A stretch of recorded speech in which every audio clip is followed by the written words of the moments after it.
वाला। देखिए आज तुम लोग को पूरा के पूरा मुगल वंश अच्छा से याद करवा देते हैं, पूरा समझ में भी आ जाएगा, ठीक है, याद भी हो जाएगा। जो वीडियो देखेंगे वो कमेंट में आंसर देंगे, आप लोग कॉपी पे लिख लिख के आंसर देंगे। क्लियर? चलिए देखिए, मुगल वंश समझो, शब्दम शांति, एकदम पूरा याद हो जाएगा। देखिए मुगल वंश का स्थापना किया था बाबर। कौन किया था? बाबर। अब बाबर के बारे में आप जान लेते हैं कि बाबर कौन था। ठीक, देखिए मुगल वंश का स्थापना किया बाबर।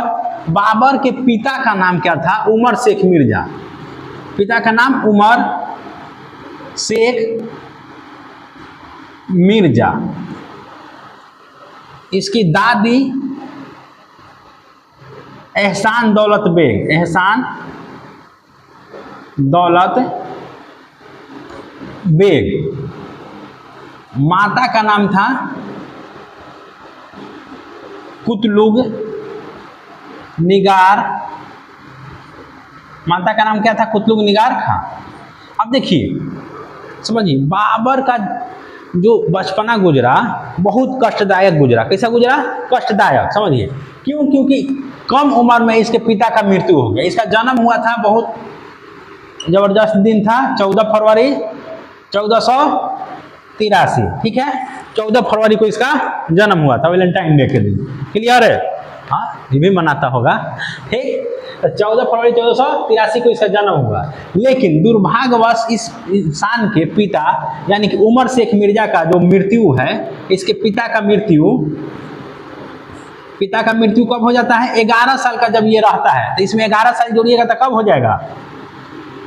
1494। यानी कि 1494 में इसके पिता का मृत्यु हो गया, 11 साल का जब बाबर था। अब 11 साल का एक छोटा सा बच्चा है, अब सोचिए वो कैसे मतलब कि इतना बड़ा साम्राज्य को चलाएगा। साम्राज्य बड़ा नहीं था लेकिन चारों बगल दुश्मन है ना, कैसे चलाएगा? ठीक, तो इसके साथ बहुत ये हुआ कि इसका सपोर्ट करने वाला कोई नहीं था। एकमात्र इसकी दादी जो थी, दादी ही इसका जो भी सपोर्ट की, कुछ की दादी की। पिताजी का मृत्यु हो गया, माता उतना ये थी नहीं कुछ मतलब कि इन सब राजनीतिक मामलों में आगे। दादी से इसको मदद मिला था बाबर को। 1494 में जब इसके पिता का मृत्यु हो गया तो ये बनेगा ना, राजा बनेगा। अच्छा, अब ये चीज देखते हैं कि ये था कहाँ का, है ना, था कहाँ का। इसके पिता को तो देख लिया, उमर शेख मिर्जा, दादी एहसान दौलत बेग और माता कुतलुग निगार खां। ये था कहाँ का? तो ये था फरगना का। कहाँ का था? फरगना का था। ठीक, फरगना का था ये लोग। इसके पिता जो उमर शेख मिर्जा थे, फरगना था। ठीक, उज्बेकिस्तान में। कहाँ पे? उज्बेकिस्तान। आज के डेट में जो देश है ना, उज्बेकिस्तान जो देश है, तो इसी देश में पहले क्या कहलाता था? फरगना। पहले क्या था? उस जगह का नाम क्या था? फरगना। तो इसी फरगना का राजा कौन? उमर शेख मिर्जा। ये छोटा सा राज्य था फरगना।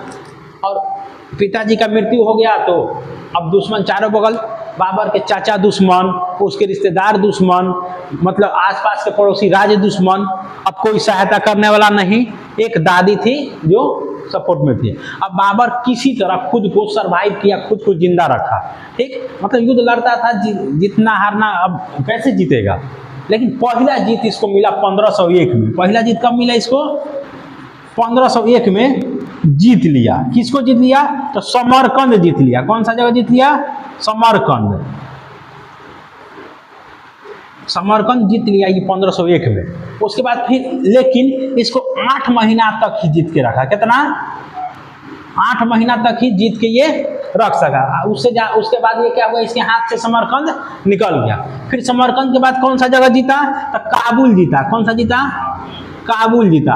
फिर गजनी जीता। कौन सा जगह जीता? गजनी जीता। देखिए, समरकंद जीता, काबुल जीता, गजनी जीता। खुद राजा कहाँ का?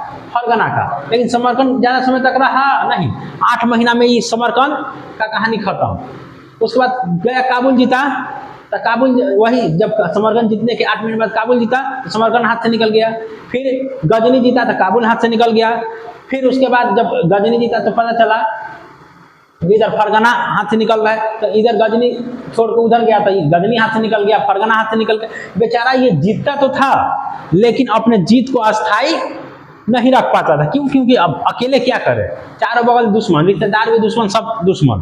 ठीक, पिता इसके थे नहीं। हालांकि 1501 में एक ये अच्छा शुरुआत कर दिया। अब ये क्या हुआ कि ये इसी तरह से ये मतलब कि एक समय आया कि एकदम मायूस हो गया। क्या हो गया? ये मायूस हो गया कि अब जीवन में कुछ नहीं होगा। लास्ट में इसके पास ऐसा स्थिति हुआ कि कुछ गांव बच गया। कहाँ पे? काबुल में। कहाँ पे? काबुल में। फरगना जो इसका अपना राज था वो हाथ से निकल गया।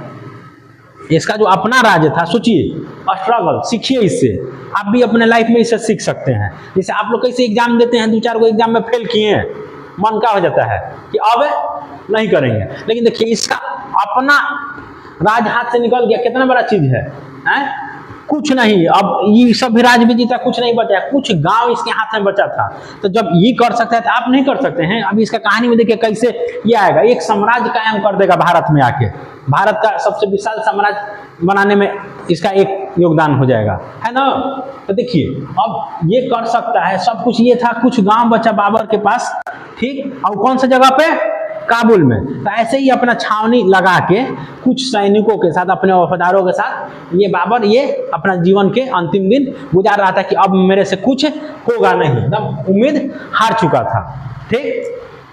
अब ये कैसे क्या करेगा उसके बाद फिर आप लोगों को कुछ समझाएंगे। तो ये कुछ गांव जब इसके पास था, कुछ गांव, तो अब जाके कुछ गांव बचा था, कुछ वफादार सैनिक, कुछ वफादार इसके साथ थे। ऐसे ही छोटा मोटा छावनी वावनी लगा के, टेंट वेंट गाड़ के जीवन का अंतिम ऐसी कर रहा था कि अब होगा नहीं। बहुत सारा लोग आके इसको ताना भी मार रहे थे, अब का तुम राजा बनेगा, ये करेगा, है क्या करेगा, ठीक।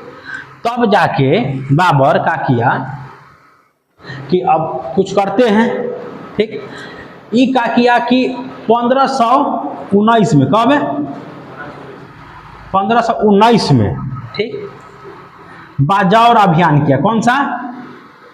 बाजौर अभियान किया, ठीक ना। देखिए युद्ध कला में बहुत माहिर था, युद्ध कला में बहुत माहिर था, साहसी था।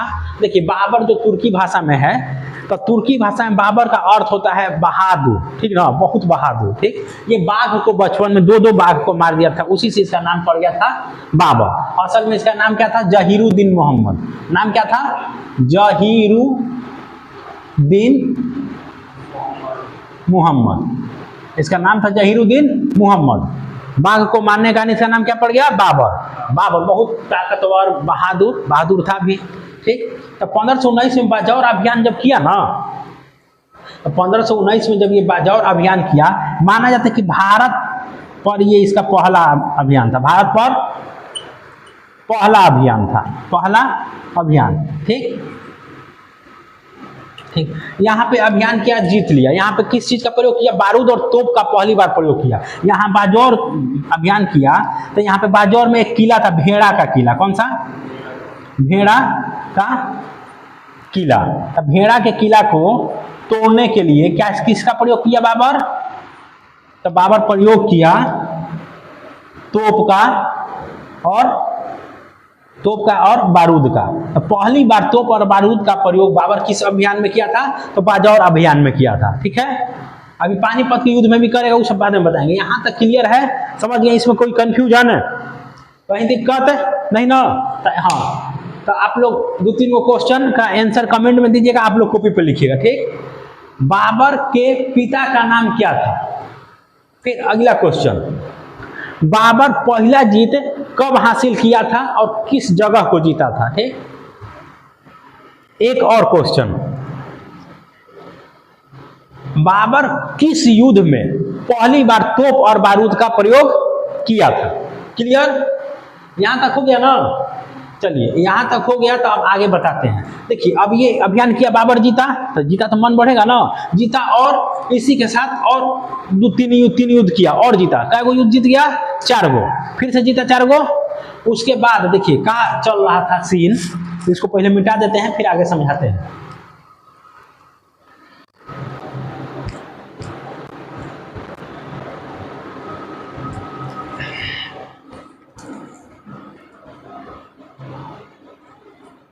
देखिए इसके बाद बाबर बाजौर का अभियान किया 1519 में, जीता, उसके बाद 3 गो और युद्ध किया, जीता। कै गो युद्ध जीत गया? 4 गो युद्ध जीत गया। उसके बाद अब बाबर के जीवन का सबसे महत्वपूर्ण आक्रमण होगा पानीपत का आक्रमण। कौन सा आक्रमण होगा? पानीपत का युद्ध। कौन सा युद्ध होगा? पानीपत का युद्ध, जो बाबर को क्या बना दिया? बाबर बना दिया। बाबर को बाबर बना दिया। कौन? पानीपत का युद्ध। ये युद्ध नहीं होता तो बाबर के बारे में हम लोग नहीं पढ़ते। यही युद्ध बाबर का जीवन बदल दिया ना, क्योंकि वो अब भारत का राजा बनेगा इसी युद्ध के बाद। ठीक, तो इसको समझाते हैं, लेकिन उससे पहले एक पॉइंट आप लोग को बताते हैं। देखिए, बाबर का जन्म 14 फरवरी 1483 को हुआ। 11 साल के हुआ तो 1494 में बाबर के पिता का मृत्यु हो गया। सब चाचा दुश्मन, रिश्तेदार, सब दुश्मन सोचता था कि इसको मार के हम राजा बन जाए, लेकिन किसी तरह अपने आप को बचाया। 1501 में पहला जीत हासिल किया। ठीक, उसके बाद इसी तरह करते रहा, जीतता था, हाथ से निकलता था, फिर जीतता था, निकलता था, यही चीज होता था। कभी इसको जीतता था, वो निकल जाता। क्लियर? देखिए, तो बाबर जो था किसका लड़का था? उमर शेख मिर्जा का। यानी कि लोग का खानदानी टाइटल क्या चलता था? मिर्जा का टाइटल चलता था। किसका टाइटल चलता था? क्योंकि इसके पिता का नाम क्या था? उमर शेख मिर्जा। बाबर पहली बार राजा का उपाधि धारण किया बादशाह 1507 में। कब किया? 1507 में। मिर्जा की उपाधि को त्याग दिया। क्या किया? मिर्जा की उपाधि को त्याग दिया। क्यों? क्योंकि युद्ध जीत रहा है। भले जीत के वो अपने राज्य को अपने पास रख नहीं पा रहा है ज्यादा समय, लेकिन युद्ध तो जीत रहा है ना, जीत रहा है क्षेत्र को। तो मिर्जा को उपाधि त्याग के क्या उपाधि धारण किया? पादशाह का। क्या? पादशाह। इसे ही हम लोग बोलचाल में क्या बोलते हैं? बादशाह। इसको क्या बोलते हैं? बादशाह। चलिए आगे देखिए, 1507 में क्या हुआ था? मिर्जा का उपाधि त्याग के बादशाह का उपाधि धारण किया बादशाह का। ठीक, यहीं तक बताया था ना, लाइट कट था तो स्टॉप कर दिए थे। अब आगे समझिए। अब देखिए, ये क्लियर हो गया। बाबर का जीवन कौन बदल रहा है? पानीपत का युद्ध से बाबर का जीवन बदल रहा है। समझे? यही पानीपत का युद्ध इसको भारत का राजा बनाएगा। ठीक, यहीं से इसका जीवन का बदलाव शुरू होगा। अब देखिए, इसको मिटा देते हैं पहले।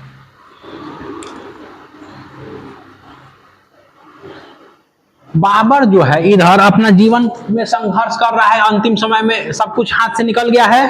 ठीक, 4 गो 5 गो युद्ध तो जीत लिया है 1519 में। ठीक, 4 गो जीता है। पानीपत का युद्ध इसका जीवन का भारत पे 5वां आक्रमण होगा। भारत पे कौन सा आक्रमण होगा? 5वां। इससे भारत पे आक्रमण करने से पहले 4 बार आक्रमण कर चुका था। पहला कौन था? 1519 में बाजौर अभियान। कौन था? बाजौर अभियान। पानीपत 5वां अभियान था इसका भारत पे। इससे पहले बहुत सारा युद्ध लड़ा था, लेकिन भारत पे पूछेगा तो पानीपत 5वां, उससे पहले 4 बार और अभियान कर चुका था। ठीक, लेकिन पानीपत का नाम इसलिए है क्योंकि पानीपत इसका जीवन बदला। अब यहां ध्यान दीजिएगा, मुगल वंश में बाबर अपना जीवन में क्या निराश हो गया है ना, कि अब जीवन में कुछ नहीं होगा, आप कैसे क्या करेंगे। अब इधर देखिए, बाबर सोचा कि अब कैसे क्या करें। अंतिम समय ऐसे ही गुजर रहा था। आप लोगों को बता चुके थे, डेट नहीं बताए थे। तो अब यहाँ पे भारत में दिल्ली का राजा कौन था? इब्राहिम लोदी। कौन था? इब्राहिम लोदी। सुनिए, शांति से सुनिए से। इब्राहिम लोदी था। ठीक, दिल्ली के बगल में आप देखिएगा राजस्थान है। राजस्थान में मेवाड़ के राजा, कहाँ के? मेवाड़ के राजा राणा सांगा। कौन? राणा सांगा। अब देखिए, दिल्ली के ऊपर में आइएगा पंजाब का राजा दौलत खान लोधी। कौन? दौलत खान लोधी। इब्राहिम लोधी का रिश्तेदार या चाचा कहिए, जो कहिए। ठीक, आलम खान लोधी। कौन? आलम खान लोधी। देखिए, भारत का राजा कौन? जिसका दिल्ली वो भारत का राजा। आज भी जिसका दिल्ली वो भारत पे राज। भले थोड़ा सा एक्सेप्शन हो गया कि दिल्ली में अरविंद केजरीवाल आ गया है, केंद्र में मोदी जी हैं, लेकिन जनरली आप देखिएगा जो दिल्ली में जिसका राज रहता था वही पूरा भारत का। तो ये पहले भी वही, जिसका दिल्ली उसका पूरा भारत। दिल्ली किसका? इब्राहिम लोदी का। यानी कि दिल्ली में लोदी वंश चल रहा है। कौन वंश चल रहा है? लोदी वंश। राजा कौन? इब्राहिम लोदी। ध्यान से समझिएगा, राजा कौन? इब्राहिम लोदी। इसका रिश्तेदार या चाचा आलम खान लोधी चाहता है कि ये मारा जाए, इसको हटा दिया जाए, हमको ये दिल्ली मिल जाए। बगल में मेवाड़ के राजा राणा सांगा खा चाहते हैं दिल्ली मेरा हो जाए। पंजाब का शासक दौलत खान लोधी क्या चाहता है, दिल्ली मेरा हो जाए। अब ये सब लोग मिल के क्या किया, बाबर के बारे में सुन रखा था कि बहुत संघर्षशील इंसान है, बहुत सारा युद्ध जीता है, ठीक। तो बाबर को न्योता देता है लोग कि भारत तुम आओ, इब्राहिम लोधी को हराओ। बाबर कहाँ, भारत से, भारत का जो अभी वर्तमान भारत है कुछ दूरी पे, जो पहले पाकिस्तान भी भारत का हिस्सा था, तो वही पाकिस्तान में है भारत। बाबर कहाँ पे है, पाकिस्तान में, पाकिस्तान अफगानिस्तान वाला इलाका में बाबर है, ठीक, अभियान कर रहा है। अब ये लोग बाबर को निमंत्रण दे रहा है कि आओ दिल्ली पे आक्रमण करो, इब्राहिम लोधी को हराओ, खूब धन दौलत लूटो और यहाँ से चले जाओ। बाबर कहता है, बाबर खुद अपना जीवन से परेशान है, जीत रहा है, जीत के अस्थायी युद्ध, जीत के अस्थायी रख रहा है, कोई चीज है नहीं ना। बाबर कहता है कि हम आने के लिए तो आ जाए, लेकिन हम पहाड़ी इलाका के हैं। कहाँ के हैं, अफगानिस्तान और उज्बेकिस्तान सब देखिएगा एरिया कैसा इलाका है, पहाड़ी इलाका। हम पहाड़ी क्षेत्र के लड़ने वाले, मैदान में कैसे लड़ेंगे, दिल्ली मैदान आएगा, पानीपत का मैदान में लड़ेगा, तब मैदान में कैसे लड़ेंगे, समझिए बात। तो ये लोग बोला कि तुम आओ, हम लोग सपोर्ट देंगे, मेरा सेना जाएगा, इसका सेना जाएगा, इसका सेना, सबका सेना जाएगा। कहा कि उतना दूर से आएंगे, मेरे सैनिकों का राशन पानी, खाना, युद्ध तो एक दिन चलेगा नहीं, खाना पीना राशन पानी चाहिए ना, तो हम लोग देंगे। अब बाबर इन लोग के कहने पे आ गया। तो दिल्ली में घुसने से पहले आपको हरियाणा में जाते हैं, हरियाणा दिल्ली के बगल में ही 1 घंटा के दूरी पे कौन सा है, पानीपत। अब पानीपत में विशाल मैदान है, तो दिल्ली में घुसने से पहले पानीपत में लड़ना होगा ना, और जीतिएगा तब ना दिल्ली पहुंचेगा। तो पानीपत के मैदान में बाबर अपना कुछ सैनिक को लेके पहुंचा। कहां पे, पानीपत के मैदान में, ठीक, पानीपत के मैदान में। कब, 1526 में। कब, 1526 में। अब इसके बाद लगातार युद्ध लड़ेगा, 26 के बाद 27 में लड़ेगा, 28 में लड़ेगा, 29 में लड़ेगा, और 30 में बाबर का मृत्यु हो जाएगा। तो 26 में यही देखिए, इसको भारत का राजा बनाएगा यही युद्ध। पानीपत के मैदान पहुंचा, कुछ सैनिक लेके पहुंचा है, कुछ सैनिक, ज्यादा सैनिक नहीं। तो कुछ सैनिक जब बाबर लेके पानीपत के मैदान में पहुंचा है, समझिए बात को, इधर इब्राहिम लोधी के पास 1 लाख से अधिक सेना। कितना, 1 लाख से अधिक सेना। कुछ इतिहासकारों के अनुसार लगभग 5-6 लाख, ठीक, लेकिन 1 लाख सब बुक में मानना है कि 1 लाख से अधिक सेना इब्राहिम लोधी के पास। बाबर के पास कितना, 10 से 20 हजार सेना, ठीक, कुछ का मानना है कि 10,000 का मात्र सेना, ठीक। तो इधर 10,000, इधर 1 लाख। अब 10,000 का सेना लेके बाबर पानीपत के मैदान में पहुंचा ना, बाबर यहाँ पहुंच गया पानीपत के मैदान में, कितना सेना लेके, 10,000 का, वो 1 लाख का सेना। अब बताइए 1 लाख के सामने 10,000 का औकात है, एक को थप्पड़ मारेगा, ये मुआ देगा, सब मार के मुआ देगा ना, मार के। अभी बाबर करे तो क्या करे, चारों बगल से बाबर घिर गया। अब इधर राणा सांगा को कॉल कर रहा है कि आइए आइए जल्दी आइए। राणा सांगा अपना नेटवर्क गायब कर देता है मोबाइल का। पंजाब का शासक दौलत खान लोधी अपना फोन स्विच ऑफ कर देता है। आलम खान लोधी मोबाइल को फ्लाइट मोड में डाल देता है। क्लियर। तो अब इसका मतलब समझे, कोई नहीं आया। अब बाबर फिर में फंस गया, आके चारों बगल क्या हो गया, घेरा गया। और बाबर के सैनिकों में अफरा तफरी मच गया कि अब इधर उधर भागने लगा सब। लेकिन ये बहुत बड़ा मोटिवेटर था, बहुत बड़ा क्या था, मोटिवेटर था। मोटिवेटर इस सेंस में था कि देखिए बचपन से देखा है ना संघर्ष।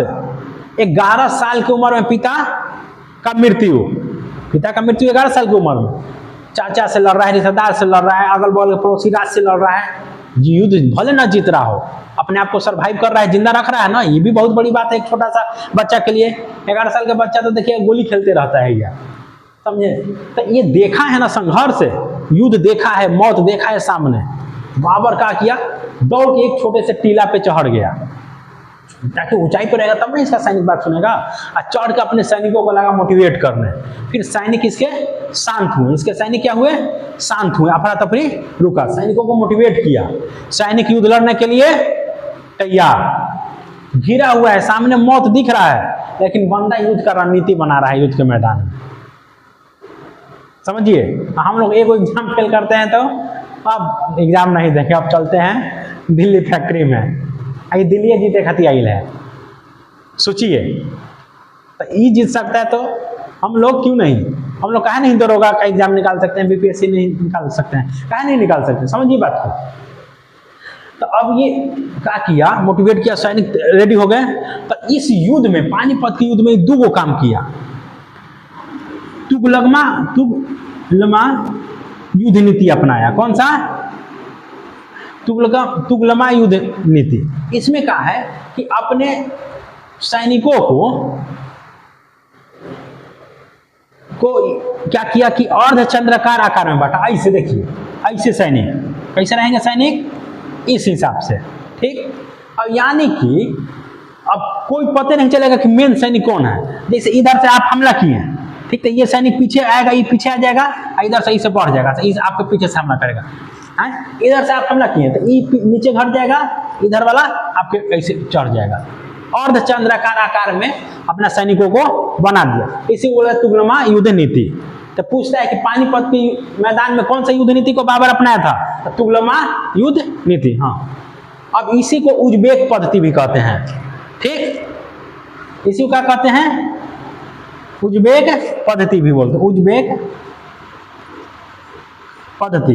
ये उज्बेकिस्तान का रहने वाला था ना, ये उन लोग का ये पद्धति था, युद्ध लड़ने का तरीका था, ठीक। तो खाना को कैसे सजाया? रूमी पद्धति में। कौन सा पद्धति में? रूमी। कौन सा पद्धति? रूमी। इसी को उस्मानी पद्धति भी कहते हैं। क्या कहते हैं? उस्मानी पद्धति। तो रूमी पद्धति में किसको सजाया? तोप खाने को। किसको? तोप खाने को। तोप खाने को देखिए, रूमी पद्धति में तोप खाने को सजाया, तुगलमा युद्ध नीति या उज्बेक पद्धति में सैनिकों को सजाया। तो ये पूछता है कि बाबर पानीपत के मैदान में कौन सा नीति अपनाया था? तुगलमा युद्ध नीति अपनाया था, रूमी युद्ध नीति अपनाया था। क्लियर? इसमें क्या होता है कि सैनिक, फिर एक तोप, सैनिक, फिर एक तोप, सैनिक, एक तोप, इस तरह से सजाया। बाबर युद्ध लड़ा और ये पानीपत का युद्ध जीत जाता है। अब पहली बार ऐसा होता है, देखिए, ये इब्राहिम लोदी कौन सा वंश का राजा है? दिल्ली सल्तनत का राजा है। दिल्ली सल्तनत में आप लोग बता चुके हैं 5 गो वंश है। ये अंतिम वंश है, अंतिम वंश का अंतिम राजा। आज तक दिल्ली सल्तनत में का एक भी सुल्तान युद्ध भूमि में मारा नहीं गया था। बाबर क्या करता है कि इसको, इब्राहिम लोदी को युद्ध भूमि में ही मार देता है। युद्ध भूमि में क्या करता है? मार देता है। सोचिए, 10,000 के सेना लेके 1 लाख के सेना वाले राजा को मार के गिरा देता है। तो ये होता है क्या? दृढ़ इच्छा शक्ति, विश्वास, आत्मविश्वास, समझे? तो ये मार के याद युद्ध को जीत लेता है। अब पानीपत का मैदान को जीतता है ना। अब दिल्ली किसका? बाबर का। दिल्ली किसका? क्यों? क्योंकि ये तो मारा गया। अब बाबर का हो गया। बाबर को बुलाया कौन था? राणा सांगा, दौलत खान लोधी, आलम खान लोधी बुलाया था ना। तो अब ये लोग आया, तो अब बाबर को बोला इन लोग से, तो अब सोच रहे हैं कि यहीं पे रह जाए। क्या कर जाए? यहीं पे रह जाए। तो ये सब खिसिया गया था। राणा सांगा, दौलत खान लोधी, आलम खान लोधी कहा कि अरे तुम कैसे जा रह जाएगा?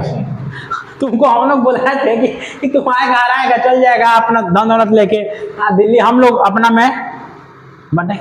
बाबर कहा, अब ये तीनों मिलकर बाबर पे हमला कर दिया। बाबर कहा कि मालिक अभी तो हम कह रहे थे कि हम रह जाएं, हम कह थोड़े नहीं कि हम रहेंगे इधर, हम तो पूछ रहे थे आप लोग से कि रहें। कहा सके नहीं, भविष्य में रह जाएगा, भविष्य में रह जाएगी, घातक साबित हो जाएगा। ये लोग बाबर पे क्या कर दिया? हमला कर दिया। तो देखिए 1526 में जीता पानीपत का। अब 1527 आते हैं। कौन सा? 1527 में खानवा का युद्ध। कौन सा?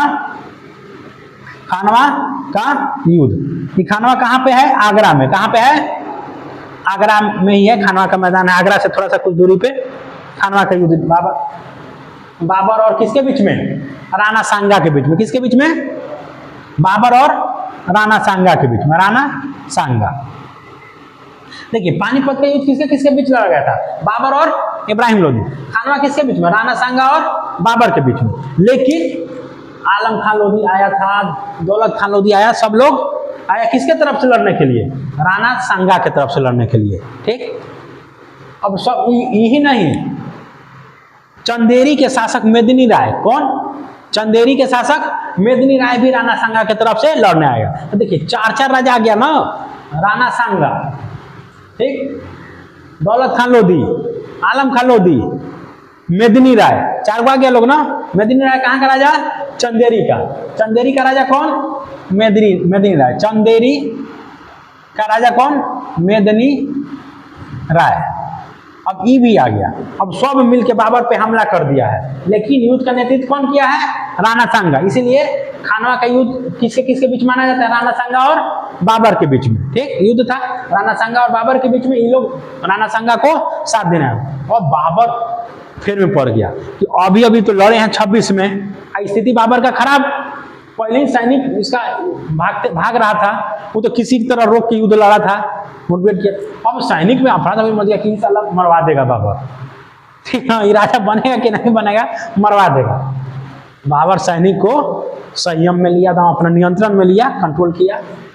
पहले क्या किया कि देखिए आप ही लोग क्या करते हैं, एग्जाम रहता है, जो जाते हैं ना भगवान जी के पास है, कहते हैं एग्जाम पास करा दीजिए, 2 लीटर दूध चढ़ाएंगे, चाहे हाई गलती काम करते हैं गलती काम छोड़ देंगे, कहते हैं ना, है? चाहे मान लीजिए कोई भी बदमाशी करते हैं, किसी को भी, मान लीजिए किसी को देखते उगते भी हैं, तो क्या कहते हैं, एग्जाम पास करा दीजिएगा भगवान जी, अब से इसको देखना बंद कर देंगे, कर देंगे ना, अपना गलत काम छोड़ने का बात करते हैं। बाबर भी अपना दुआ किया ईश्वर से, कहा कि ये युद्ध ईश्वर जिता दीजिए हमको, उसके बाद ईश्वर भगवान अल्लाह जो कहिए कि जिता दीजिए, उसके बाद हम दारू नहीं पिएंगे। क्या नहीं पिएंगे? दारू नहीं पिएंगे। अपना दारू पीना बाबर का कर दिया, छोड़ दिया। और जितना उसके राज में थी था सारा शराब का मटिया सब तुड़वा दिया। सैनिकों को भी कहा कि कोई नहीं पिएगा। देखिए सैनिक को क्या कह दिया, अब कोई नहीं पिएगा, अब सैनिक दारू शराबी सब नहीं पिएगा। सैनिक से एक टैक्स लेता था, कौन सा टैक्स लेता? तमगा नाम का कर। कौन सा कर लेता था? तमगा नाम का टैक्स लेता था। किससे? अपने सैनिक से। सैनिक को कहा कि तमगा नामक टैक्स जो है तुम लोग को माफ हो गया। क्या हो गया? माफ हो गया। मेरा आज से कोई सैनिक तमगा टैक्स नहीं देगा। एग्जाम में पूछेगा बाबा अपने सैनिक से कौन सा टैक्स लेता था, तो तमगा टैक्स। इसको क्या कर दिया बाबर? सैनिक को माफ। सैनिक भी खुश, टैक्स माफ किया, सारा दारू वारू छोड़वा दिया। ईश्वर को कहा कि अब ये सब हम लोग नहीं करेंगे। अब देखिए बाबर क्या किया, इसको धार्मिक रंग दे दिया। क्या रंग दे दिया? धार्मिक रंग। असल में धार्मिक युद्ध था नहीं। देखिए आलम खान लोधी, दौलत खान लोधी सब लड़ रहा है ना, किसके खिलाफ? बाबर के खिलाफ। बाबर क्या कर दिया? जिहाद का नारा दे दिया। किस चीज का नारा दे दिया? तो खानवा के युद्ध में पूछता है कि खानवा के युद्ध में बाबर जिहाद का नारा दिया। किस युद्ध में जिहाद का नारा दिया था? किस युद्ध में? खानवा के युद्ध में। इसमें बाबर का नारा दे दिया जिहाद का नाम। देखिए धर्म एक ऐसा नशा है, किसी को भी पिला दीजिए, अफीम से ज्यादा खतरनाक है। अफीम का नशा उतर जाएगा, धर्म का नशा किसी को उतरता है नहीं। धर्म के नाम पे आज बिना सोचे समझे इंसान एक दूसरे को जान लेने के लिए तैयार हो जा रहे हैं। आप लोग पढ़े लिखे लोग हैं, आप लोग को इन सब चीज से दूर रहना है, ठीक है? इससे दूर रहिएगा तभी लाइफ में सक्सेस हो पाइएगा। अब देखिए जिहाद का नारा दे दिया, ठीक है? अब जिहाद का जैसे ही बाबर नारा दिया, सैनिक में उबाल आ गया, युद्ध लड़ा सब, और बाबर इस युद्ध को भी जीत गया। 1527 में कौन सा युद्ध जीत गया? खानवा का युद्ध। और राणा सांगा मारा गया। अब देखिए 26 में जीत गया पानीपत, 27 में खानवा। यहाँ तक क्लियर है? कोई दिक्कत नहीं ना? 2-3 क्वेश्चन पहले आप लोग आंसर लिख दीजिए, जो वीडियो देख रहे हैं वो कमेंट में आंसर देंगे। तो देखिए आप बताइएगा राणा सांगा कहाँ का शासक था, ठीक? अब बताइए पानीपत के युद्ध में बाबर जो था कौन से युद्ध पद्धति को अपनाया था, ठीक? और क्वेश्चन बताइएगा। बाबर उज्बेकिस्तान का था, ठीक है?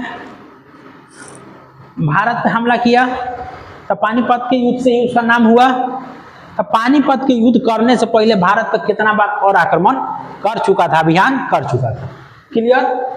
एक और क्वेश्चन, किस युद्ध में बाबर जिहाद का नारा दिया था? क्लियर? चलिए यहां तक हो गया। तो अब देखिए 1526-27 हो गया। अच्छा देखिए, पानीपत का युद्ध जीता था बाबर, तो देखिए बाबर को लास्ट में कौन सा जगह काम आया था? काबुल। काबुल का कुछ जगह ही ना उसके हाथ में रह गया था। काबुल बाबर को बहुत पसंद था। काबुल के जितने भी निवासी थे सबको एक एक चांदी का सिक्का दिया था पानीपत के युद्ध जीतने के बाद। कौन सा युद्ध जीतने के बाद?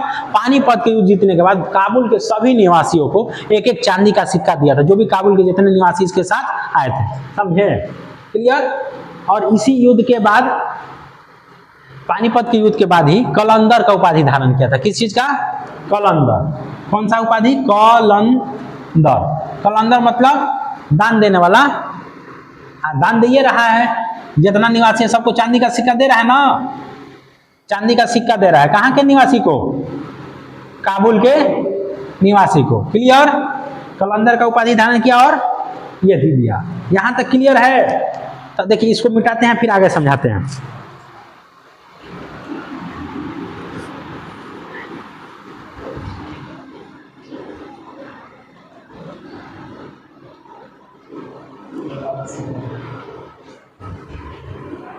चलिए अब देखिए आगे। पानीपत जीत गया।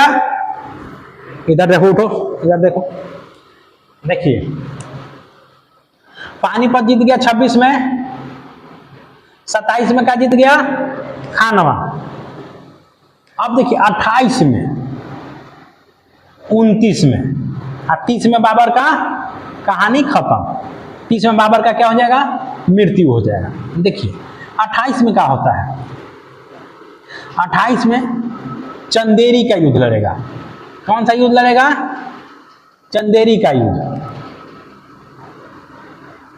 चंदेरी का युद्ध। यहां का राजा कौन? मेदिनी राय। ठीक। अब 29 में कहां का? घाघरा का। कहां का युद्ध लड़ेगा? घाघरा का युद्ध लड़ेगा।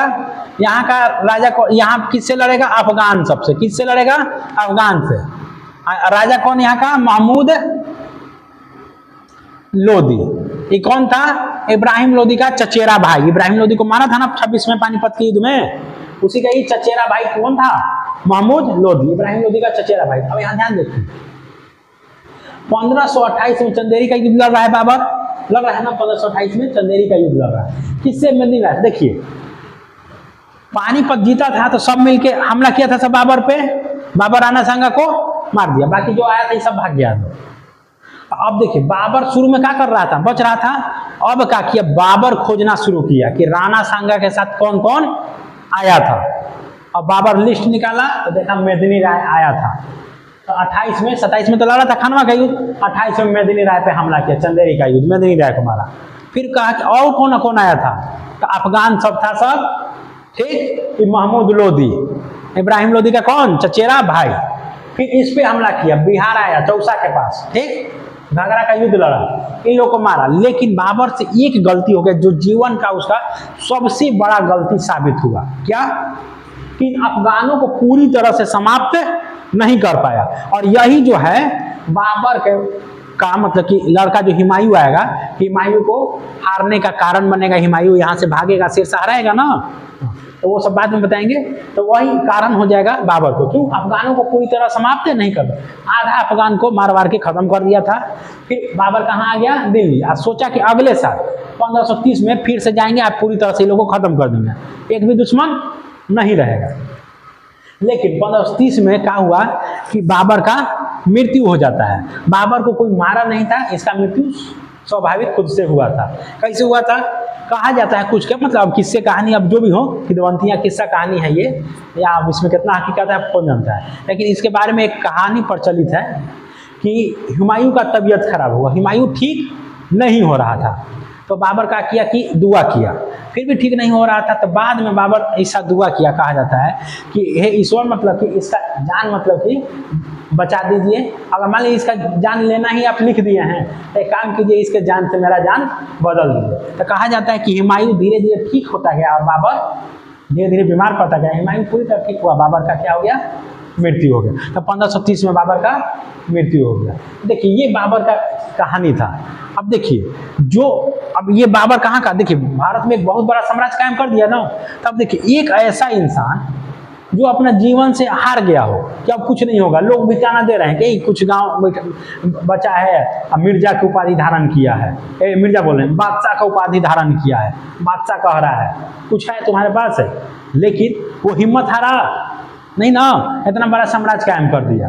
तो आप भी तो कर सकते हैं। आप दो एग्जाम में खराब स्थिति होता है गांव वाला ताना दिया, अरे इससे रिजल्ट आएगा, बस उसका ताना को सही मान के आप भी पढ़ाई छोड़ के काम करने लगते हैं, तो वैसे होगा नहीं ना। आप तो उसके बाद को सही साबित कर दो, बल्कि आपको तो और जो सही करना चाहिए कि अच्छा तुम ताना दिया है ना, तुम आज ताना दिया है कि इसका रिजल्ट आएगा, कल हम इतना रिजल्ट ला के दिखाएंगे, इतना रिजल्ट लाएंगे कि तुम ही पूरे मोहल्ले में घूमते फिरोगे कि इसका कितना रिजल्ट आता है, समझे। तो ये जोश होना चाहिए, आपको दिखाना होगा अपने आप को, ठीक ना। दुनिया देखना पसंद करती है, कहना नहीं। कोई कुछ बोले कुछ नहीं, करके दिखाइए, समझे। जीतने का मजा तभी है जब लोग आपके हारने का इंतजार करते हैं, समझे। लोग को इंतजार करने दीजिए कि आप हार रहे हैं, और जीत के दिखाइए, उसका इंतजार खत्म कर दीजिए जीत कर। क्या, चलिए इधर देखिए, इधर इधर इधर रुकिए अभी, पहले समझिए पूरा। ये क्लियर हो गया।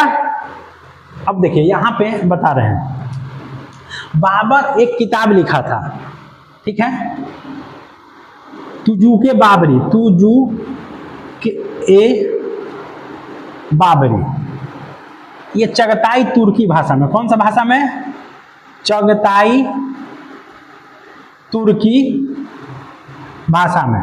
देखिए एग्जाम में सवाल आता है कौन सा भाषा, तो तुर्की भाषा लिखा रहता है तुर्की, और नहीं तो पूरा पूछा जाता चगताई तुर्की भाषा में, ठीक।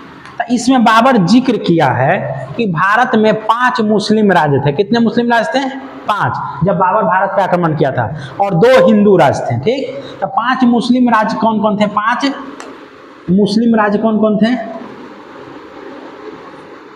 तो 5 मुस्लिम राज्य, एक तो दिल्ली इब्राहिम लोदी, मालवा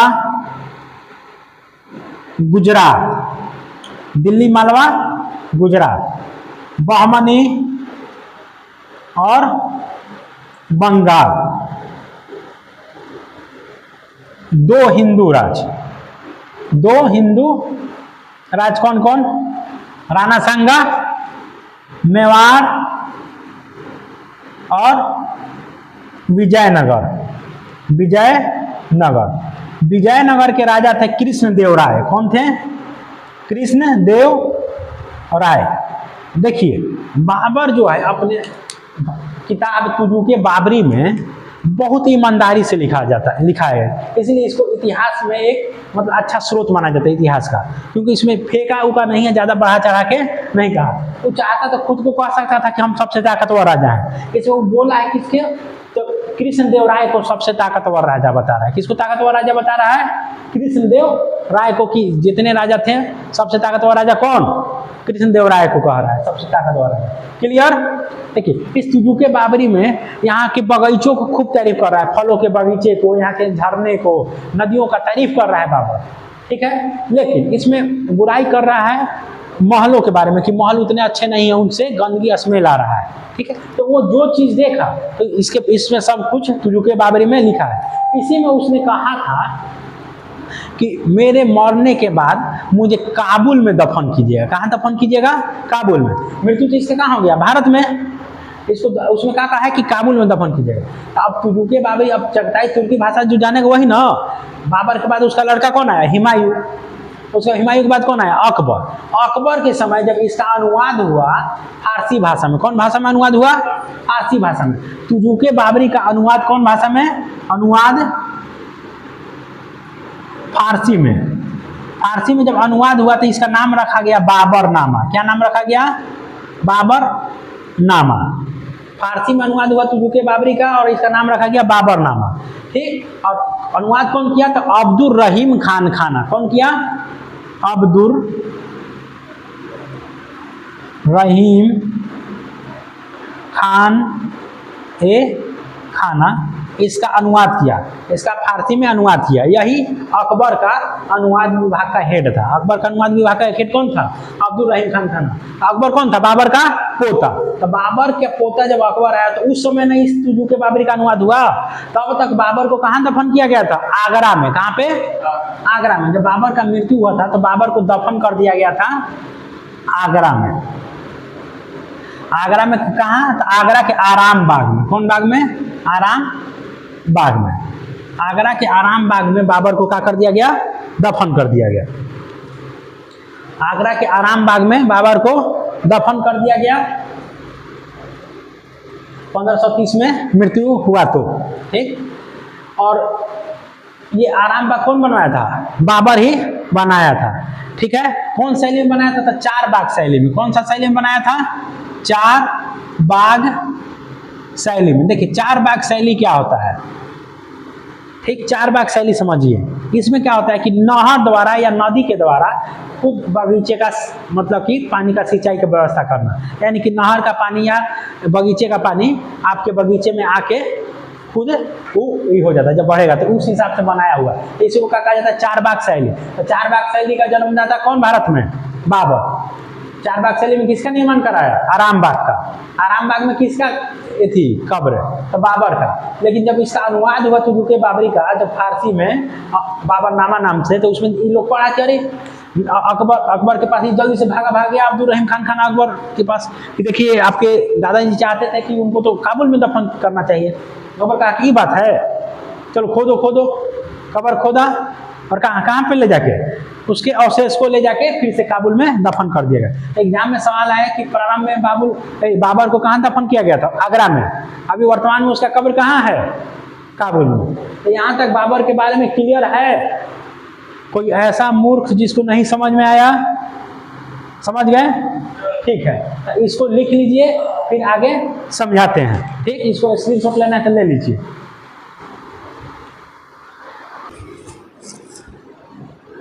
इसको मिटा देते हैं। आप देखिए 2-3 क्वेश्चन का आंसर आप लोग दीजिए। ठीक, कमेंट में आंसर दीजिएगा। ठीक, बताइएगा बाबर जब भारत पे आक्रमण किया था तो बाबर के किताब के अनुसार कितने हिंदू राज्य थे? बाबर किस राज्य को के शासक को सबसे अधिक ताकतवर कहा था? बाबर जो किताब लिखा था तुजुके बाबरी, कौन से भाषा में था? तुजुके बाबरी किताब को बाद में किस भाषा में अनुवाद किया गया? और 2-4 क्वेश्चन बताइएगा। बाबर का मृत्यु कब हुआ? ठीक, बाबर का मृत्यु कब हुआ? ठीक, क्लियर? और बोलिएगा बाबर के साथ, बाबर के विरोध में कई राजा युद्ध लड़े एक साथ मिलके। वो कौन सा युद्ध था कि कई राजा एक तरफ मिल गए थे बाबर को हराने के लिए? वो कौन सा युद्ध था? ठीक, अब बताइएगा बाबर किस युद्ध जीतने के बाद काबुल के लोगों को चांदी का सिक्का दिया था? ठीक, बाबर को भारत आक्रमण करने से पहले उसको कुछ गांव ही बच गए थे उसके जिम्मे, उसके पास।